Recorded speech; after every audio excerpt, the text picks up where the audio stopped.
Hey, I'm Alex Radcliffe from Board Game Co. And this is a state of the channel video, which it wasn't originally going to be. Originally, this is supposed to, and it's still going to be to a degree, this was supposed to be a video on just requesting feedback. What can I do better? What do you like, dislike, all that kind of things. Still very much going to be a part of this video. Timestamps down below, I'm going to save that until the end of the video, towards the end, and we'll go into that more. And that's because I was watching Jamey Steigmaier, who's doing one of his weekly live streams, and somebody asked him something to do with feedback. I don't remember the exact detail, and he's like, I should probably do a video asking for feedback. And I was watching, and I was like, I should probably do a video asking about feedback. It's been a long time since I've done that. I used to, when the channel first started, I've been doing this since December 2019, and when I first started, I asked for feedback more frequently, and as time has gone on, I've just become busier, and I forget to ask for feedback sometimes. I always get feedback, sometimes solicited, sometimes, well, not solicited recently, but I always get feedback in the comments, and I do respond and try to acknowledge any feedback that's delivered respectfully. That's neither here nor there. We're going to talk more about feedback at the end of this video, and feel free to jump straight there. And in fact, if you have feedback, if you have things you'd like to see done differently, better, less of, more of, whatever it is you want to see, in case you're not going to watch the rest of this video, if you could do me a favor and jump to that section, or honestly just leave it in the comments down below without jumping to that section, because I do want your feedback. But this brings us to the part of the video where it's not that, it's the state of the channel video. And the reason for that is because I was watching Man vs. Meeple, and they put out a state of the channel video themselves, and I was like, that's also a good idea. I'm going to go ahead and combine that video, the state of the channel, with my feedback video, and do this video. I also brought my buddies with me because they usually join me on the couch, but you'll see on the video that goes up later today, but basically, I'm currently a little overwhelmed and busy. I don't have time to move things around right now. We'll get to it. The couch is still in the picture. Well, not in this shot, but in the picture. But state of the channel. So I figure I'll do a state of the channel video. And by the way, it's worth noting, I'll throw a link down below. You should totally check out Man vs. Meeple state of the channel video. Whether you are a fan of Man vs. Meeple or whether you're not a fan, I think there's interesting information and news in there for you, just in terms of how they're handling their channel going forward. But this is not about them. It's partially about them, but it's currently about Board Game Co., the YouTube channel. So, I'm going to go over a whole bunch of different sections, talking about a bunch of different things, and going over different aspects of whatever. To begin with, this is the, assuming I don't throw in extra videos or change things, this is the 690-second video going up on the Board Game Co. channel. It's a lot of videos. It's a 690-second video. We're closing in on 5 million views since the channel started. 30k subs. We're, a few hundred subs away from 30k subs. It's incredible. Absolutely incredible. I've said it before. I'll say it again. I'm incredibly appreciative to every single person who tunes in, whether for this video, the next video, whether you see this thank you or not. I never thought that this channel would become what it has. I thought it would be a fun little outlet, possibly send people towards Board Game Co., the retail operation, versus now my life has pivoted. We'll talk about it more later in this video, but now the channel is the focus of what I want to do with the rest of my life. It's not some third-party augment to other things. It's not some hobby. It's what I genuinely want to do with the rest of my life. But again, we'll come to that later in the video. That's just a few general milestones and whatnot. And this is going to jump around a bit. I didn't really structure a formal order other than just various bullet points on a sheet of paper strapped to the camera that I want to go over. And the next bullet point is Kickstarter and non-Kickstarter content. Something I realized, I want to say almost a year ago. As the channel started with me doing the occasional topical opinion piece, and that was really the focus and bulk of what I did. I didn't want to do reviews. I didn't cover Kickstarters back then. And so I just talked about my thoughts, my feelings about different subjects about the hobby. And it's something that I still regularly do. I regularly wish I did more of it. I will say that as the channel has grown, I sometimes do stuff that's more things going on in the industry which are less interesting to me, whether it's like a current hot topic opinion about, paid reviews and content and bias and all those things, or whatever the topic of the month is. I honestly, I do those things, I engage in those things because people pay attention and I like talking about things, but I prefer talking about any other kind of topical kind of stuff, like, I don't know, why I love Kickstarter so much, why Kickstarter is the best addiction, why I go all in on Kickstarters. I have other non-Kickstarter content I really genuinely do. They're just not coming to mind right now. But one thing I realized, speaking of Kickstarter content, as the channel grew, I kind of pivoted towards doing Kickstarter content, almost by accident. I did a video on Marvel United and why I was backing it, and that video did really well. People paid attention and people were intrigued by it. And I started realizing that when I talked about Kickstarters, people talked about them more. Not just because I talked about Kickstarters, it's certainly a factor. People are paying attention to the latest hotness. But, like, for context, I did a video about, analysis paralysis in gaming groups, which is not something that's going to be searched for quite as much as Marvel United. So it's just an issue of what people are searching for and how the YouTube algorithms work.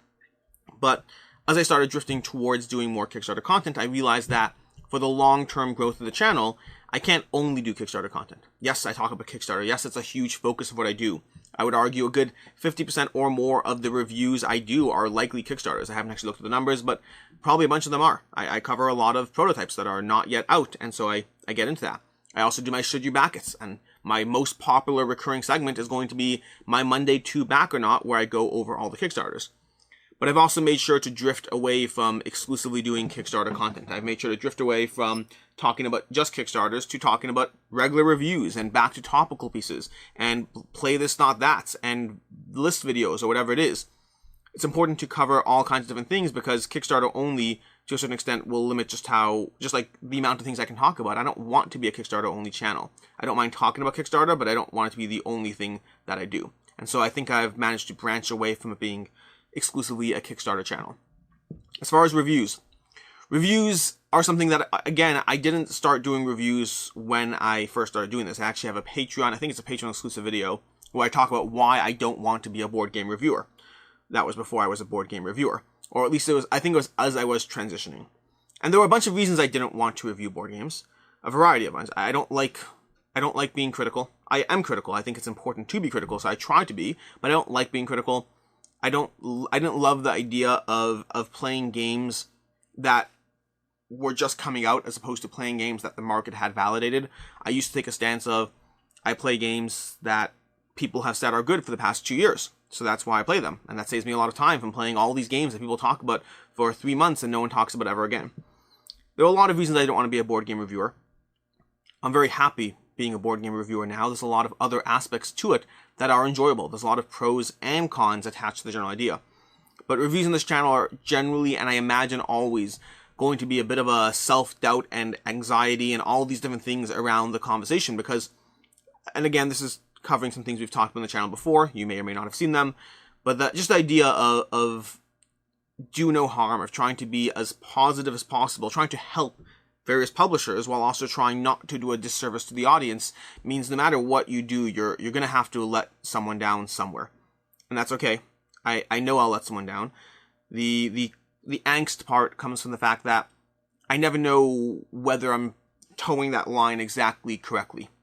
My goal is to be critical in my reviews. My goal is to give you all the information I can, which is why when I cover a game, I have one section on what I liked, and then I have a section on what I didn't like, and a section of why it might not be right for you. And I try to include those as much as possible. But then, amongst those details, there's still a degree of personal opinion, personal hype, those kinds of things that can affect people in different ways. If I'm too positive, then I'm just a hype man. If I'm too negative, then, I mean, honestly, I don't think there's room to be too negative in board games. Most board games are good, but you certainly can. It's a conversation and a topic that is frequently going to be attached to angst. I am frequently trying to figure out the best balance. I am frequently trying to be mindful of trying to convey my feelings as much as possible. The one thing that I will consistently tell people again and again is, at the end of the day, you'll always see what's leaving my collection. You'll always see the games that come and go. And I'll tell you which games I backed or not. You'll always get a degree of how I'm treating my personal collection and what really, really excites me versus what's good. There's a lot of 3s out there, and I rank them as 3s. And it might sound like I'm being positive, but a 3 is a good game. It might be great for you, but for me, it's a 3. Most of my reviews are still 3s. But again, there'll be angst, there'll be defensiveness, there'll be explanations, and constantly addressing that topic because it gets in my head. Even now, even as I speak, I'm fully aware of the fact that there's another 3 games. 1, 2, 3. Yeah, there's another 3 games coming up at various points, fortunately, but over the next 4 or 5 months that are getting more 5s, more 5 out of 5s. There are some solid games I've had the opportunity to play that I want to dive into. So there's always going to be, and it makes me nervous because I'm like, if I give too many things 5 out of 5s, then people are like, oh my gosh, that Board Game Co. guy. That's fine. It is what it is. I would say a 5 out of 5 for those, by the way. A 5 out of 5 isn't like a 10 out of 10. It's not what it is. It's a Dice Tower Seal of Excellence equivalent. Because a 5 out of 5 is the equivalent of either a 9 or a 10. There's different ranges, but it's a 9 or a 10 effectively is what it is, which effectively makes it a Dice Tower Seal of Excellence. Expect them to show up. They still show up far less frequently than any other rating. That's not true. 1s show up really infrequently. But they still show up. I mean, 3s are still going to be most popular, then 4s, then 5s. But yeah, a 5 out of 5, they will show up, and they'll show up when I really, really, really like a game. And that is what it is. I'm not going to hold back a 5 just because I'm nervous about it. But yeah, that's going to be reviews. Lots of angst around that. There will continue to be angst around that. Family and friends. So, for a period of time, I was doing reviews with Ricky every single week. She kind of phased out of that. Her excitement level phased out. She still likes doing reviews, but it used to be something that she was trying to, like, every week she'd be like, can we do a review? Can we do a review? Now she kind of picks and chooses games that she wants to review, and we get to them more slowly. So Ricky being on the channel is still something that's going to happen, but in terms of reviewing weekly games with her, that's not happening quite as often. I imagine she'll show up 2 or 3 times a month, probably twice a month, I'd say, just based on where she is right now. But yeah, as long as she wants to be involved, she'll be involved. I'm not pushing it. I'm not pushing her away. I'm not pulling her in. Whatever degree of involvement she wants. My younger children, so my younger 2 are likely going to show up in unboxing videos at different points. I'll probably try to bring them in just because I think it'd be fun to like do an unboxing video with one of my kids as they ooh and ah over the miniatures. But for the most part, my younger 2, technically I have a younger 3, but my 2-year-old's not really showing up much. But for my younger children, my boys, they're not showing up until they're not showing up regularly until they're a little older, because I want them to understand the ramifications of their actions of putting themselves on the internet. Not that a 9-year-old, Ricky's 9, not that a 9-year-old necessarily has that full degree of awareness, but we've at least been able to explain, and I think she gets it to a degree.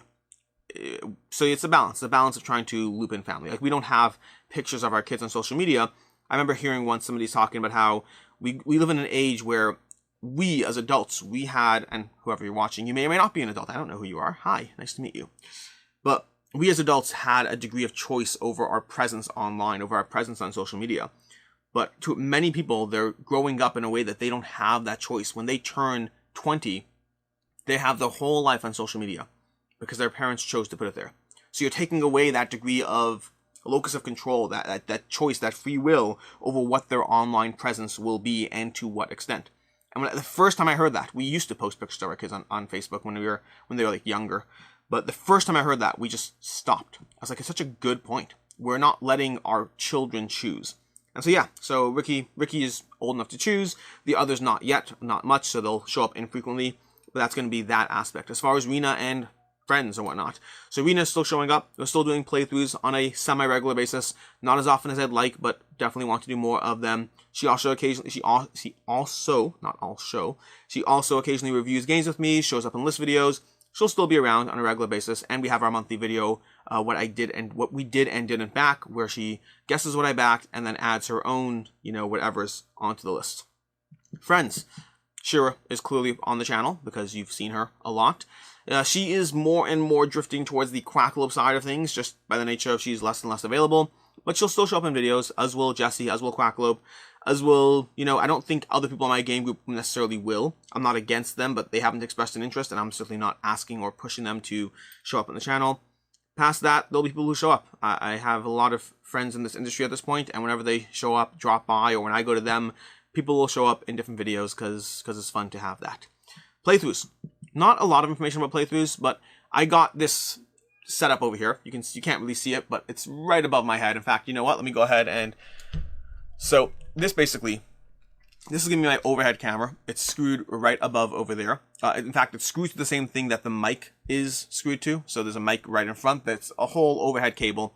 And then this camera, the reason we have this long string, cable, power cord, is this transitions from up top over to in front of my computer, so I can have it in front of me for when I do what I backed, or saying whatever, to back or not to back.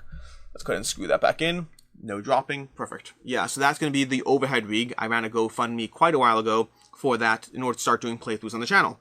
And now we do playthroughs, and also in reviews. I still have it. I have the overhead shot for reviews, for playthroughs, to be able to have a better coverage of what I do to improve the quality of the channel. And I appreciate everyone who has, everyone who donated to the GoFundMe, everyone who's a Patreon on a regular basis, all of that. yeah, I appreciate every single person who has been a part of that, and playthroughs. Playthroughs are still something we do because of that. Playthroughs and overhead shot reviews. Audience curation, curation, something like that. Anyways, as the channel has grown, I would say and I think I don't know what it is. I don't know if it's a part of the audience growing. I don't know if I've done something, not wrong, but I don't know if I could have done things better. But I will say that the audience, which used to be like 99% positivity with the occasional comment. I remember one time, a long time ago, I said, like, in the entire time I've been doing this, I've only had to delete one comment ever. We're past that point, unfortunately. The audience is still 97% positive. But the combination of the size of the audience, the videos I watch, and perhaps actions I've taken, or I will say I find it interesting, when I do board game, video game crossovers, I usually get a little bit of the video gamer crowd, and they are a little bit more rowdy. But I have had to occasionally block people, delete comments, and that kind of thing. I try to avoid that. My general rule of thumb is I try to engage in good faith. I don't care if you criticize me. I don't care about that at all. I'll engage back and forth. In fact, just as often, I'll actually pin a comment to the top because I find it amusing to respond to a pinned comment and leave it up the top of the video. But there are other times where I'm just not interested in getting into a debate with somebody, and the content or comment or whatever it is clearly more trolly in nature, or just insulting and divisive, derision. That's the word I'm looking for. There's a degree of derision attached to it. Those types of comments I tend to just delete, block, and move on. I don't have the time or patience to engage in people who don't have the patience to treat people like they're human beings. And so, unfortunately, I have to do that more often. Now, it might sound like I'm doing it a lot. It's not a lot. I probably delete one comment a week and probably block people maybe once every other week, maybe even less often than that, except for spam. Spam gets blocked right out of hand, obviously. But yeah, so that's going to be something that has definitely adjusted as the channel has grown. Something I'm always mindful of. I appreciate 97% of you. Very, very, very much. More than 97% of you. From the people who comment. You know what I'm saying. Anyways, B-roll. B-roll is going to be something that will eventually show up in videos. It's not something that will show up right now, but something that I absolutely, and I'm getting this out of the way specifically because I'm going to be asking for feedback, and I know that people will say B-roll, as you should. B-roll, I plan on it being in the videos at some point. I don't have the time or luxury of being able to do it well and really owning it as much as I possibly could for right now. I've always wanted to ensure that I'm constantly adding to the channel, that it's never just static. I don't want to become in a rote where I just do the same exact things. Every Monday's this, every Saturday's this, every this. I don't want to get into too much of a fixed pattern without growth and improvement. But I don't need growth and improvement to come every single week. It could come once every few months. I could do something new. I can start doing playthroughs. I can mess with the lighting. Whatever it is I'm doing, I can start adding things infrequently. B-roll will be added. But I believe B-roll will be added once I am able to make this my full-time job. Once this is 100% my full-time job and not something I'm doing, well, I mean, I'm spending a lot of time on the channel, but it's still something that's not full-time. Which, speaking of which, is a good transition to my personal timelines for the channel and how that's all going. So, like I said already, I've been doing this since December 2019. The channel has grown tremendously in that time. I am incredibly grateful and appreciative of every person. For myself, it's definitely put a timer on the way I look at things and what I plan on doing. Like I said, like I've been saying for a long time now, I would like to do this full time. I believe I will be able to do this full time. Over the next year, it's actually less by now, over the next 300 days, roughly, 10 months, I plan on phasing out Board Game Co., the retail operation. I'll get more into that. I'll probably put a full video with some more background there when that eventually happens. I don't yet know if I am leaving it in terms of the time I spend in it, or whether it's being shut down entirely. But over the next 10 months, it's got to go. Something's got to give. I can't put out 10 videos a week on this channel while having a family, 4 kids, while having a day job, while having Board Game Co. Something's got to give, and for the past year, it's mostly been sleep and any degree of ever having free time at all whatsoever. And I've been playing less board games. Not less board games. I play more board games. I've been playing less board games for my personal collection. The games I've spent so much time and energy building up a collection of games I love. And I would say about now, probably 60% of my plays are playing the new stuff that I'm covering for reviews. Maybe less, maybe 50%. But it's a lot more than I ever thought it would be. So something's got to give. And over the next 10 months, that thing is going to be Board Game Co., the retail operation. That is, I've already set a timer on it. Things are in motion. In terms of what that actually means as far as its long-term sustainability as an operation, I don't know. I just know that I love this. I love what I'm doing on this channel. Whereas Board Game Co, the retail operation, is basically me being a customer service person in a business full of used games, which is not easy or fun. So over the next 10 months, that will happen.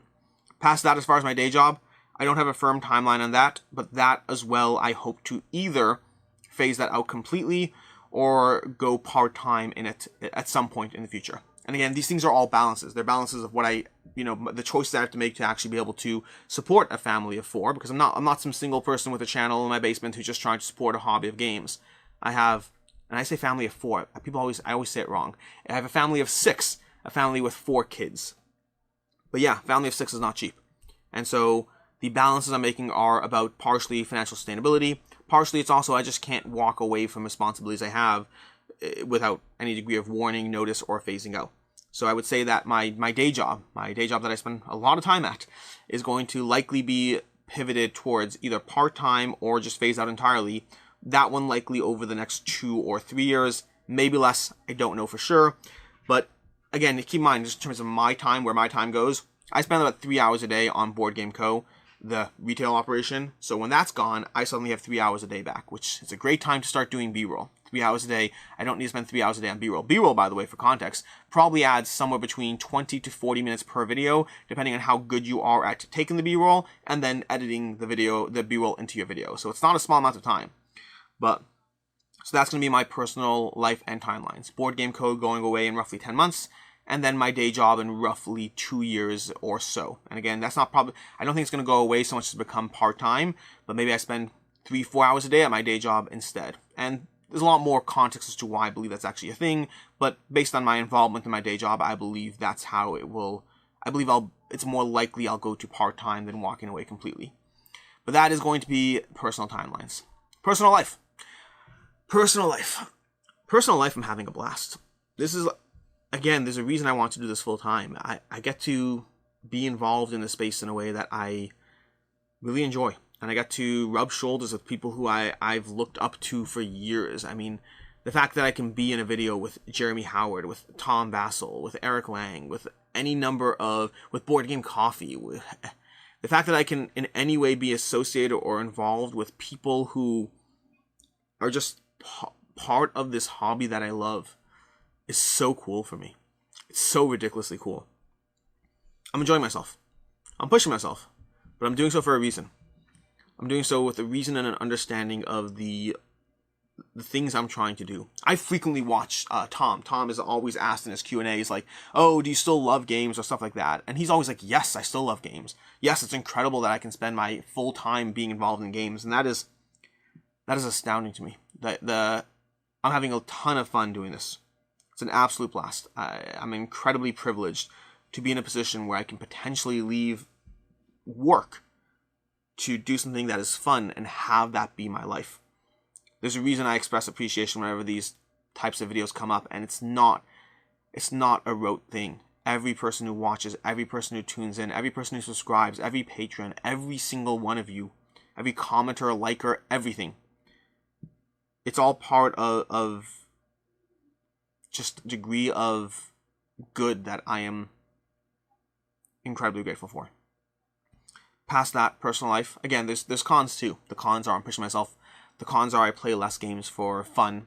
All games are fun, but I play less games for fun, and I play them more for work, and they're also fun. It's a different shift. It's instead of playing Inish and Blood Rage and Terraforming Mars all the time, I'm playing this game and that game and that game that are fun, and then I get a game of Terraforming Mars, and I'm like, oh my gosh, it's so much fun. There's fun and there's fun. It's a balance. Every single 3 that I play, not the 4s, the 4s are usually pretty good. Every single 3 that I play is a certain degree of sacrifice in terms of just playing a good game versus a great game. Again, I'm not complaining. Don't get me wrong for a second, I'm not complaining. But it's cool. I really need to play Beyond the Sun. I'm looking over there on the shelf. I need to play Beyond the Sun. I need to get that game in. So many good games. It's incredible. Which brings us to the feedback part of this video. The feedback part. So, hopefully people actually left feedback or people tuned away from this video. And as usual, we are left with the usual bias that the people who actually left feedback are usually the people who already like the status quo more anyways. So, I haven't done this in a while, but effectively I'm looking for feedback. Any video you ever want to give feedback is fine. It doesn't have to be this video. The only thing I ever ask is have your feedback be constructive in terms of the way it's presented. There's a difference between these more B-roll, unwatchable, versus, you know, these videos are great, but it would really benefit from some B-roll. One of those things is from somebody who appreciates what's going on into the content, the time, the energy, all those things behind it, and just would like to see it improved.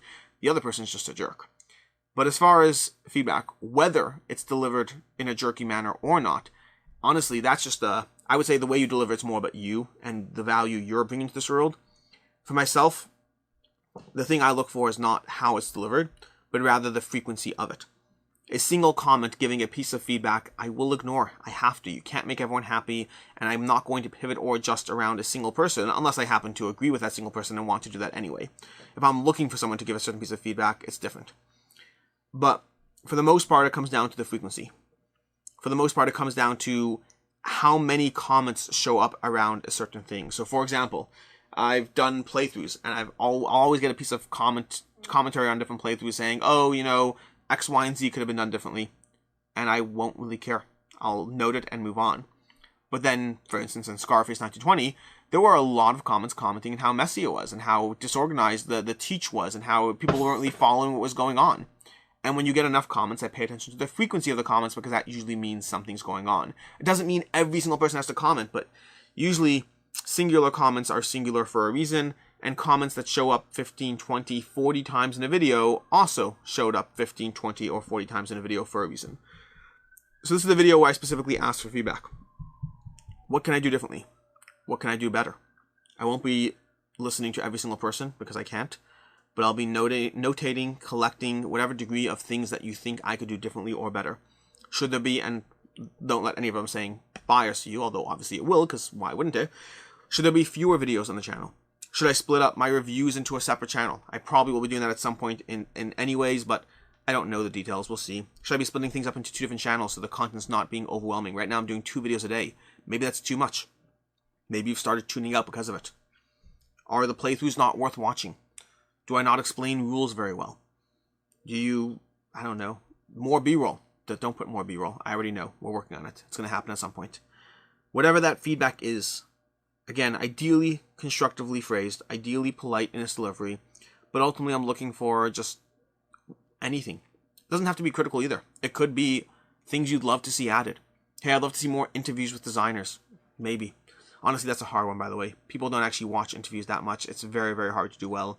Like, I enjoy them, I really do, but with rare exceptions, people just don't watch interviews that much. I think, like, The Witcher and then GameFound, Marcin and GameFound, those are 2 interviews on the channel that did well. Most of the time, people don't care enough. But anything, whatever it is, whatever you'd like to see more of, whatever you'd like to see less of, whatever you'd like to see done differently, all those things, I'm interested in your opinion on it. It does not mean I'll do it. I won't do it if you're either a singular voice, if practically speaking, I cannot. For whatever reason. Again, like B-roll is an example of practically speaking I can't right now. Or alternatively, if it's just antithetical to what I want out of this channel. So for example, like I do get the occasional comment saying, hey, you need scripted videos, you're all over the place. Sometimes I am. And so my answer is I will try to be less all over the place. But I will not do scripted videos because it's not, I didn't sign up for that. I didn't sign up for a script where I read off something to the camera and it's just a pure script. It's not what I want to do. I enjoy talking about games. I enjoy talking about them as if I'm talking to friends. You don't read to your friends from a script. It's not a conversation anymore. That's like drafting and outlines and rewriting and then going over and being fine with it and then reading from a teleprompter. It's not what I'm looking to do. It might be better. It might result in better content for certain people, but it's not what I'm looking to do. So overall, my point is, I do want your feedback, and yes, I'll ignore some of it because that's just the nature of the beast. Until next time, before we do that, pause, breathe, refresh. I don't know if you can hear that or not. That's my kid talking to my other kid. Anyways, again, I've been grateful already, so I won't heavily go into it, but really genuinely thank you for everything. I'll have more of these videos. I mean, I'll have my weekend review in general, always, and then I have my regular schedule and my Monday Kickstarter roundups and my lists and topical things and reviews throughout the week, and my unboxings. I really enjoy unboxings. See, unboxings to me are a way of being casual and unscripted. Speaking of unboxings, later today, before I forget, later today there'll be an unboxing. And when I filmed that, I was very, very tired. I was exhausted, like genuinely. I was just late at night and I was trying to get rid of my emails and my this and my that. So I was just very tired. That's going to be later today. Don't let the tone throw you off. It's not different than anything I'm saying now. I'm incredibly grateful. I'm incredibly appreciative. But also sometimes I'm pushing myself to make it all work. And it does mean that sometimes I'm exhausted. That's the video going up later today. Anyways, I've gone on long enough. See, no script or anything. Until next time, I'm Alex Radcliffe from Board Game Co. Thanks for being here, and have a good one.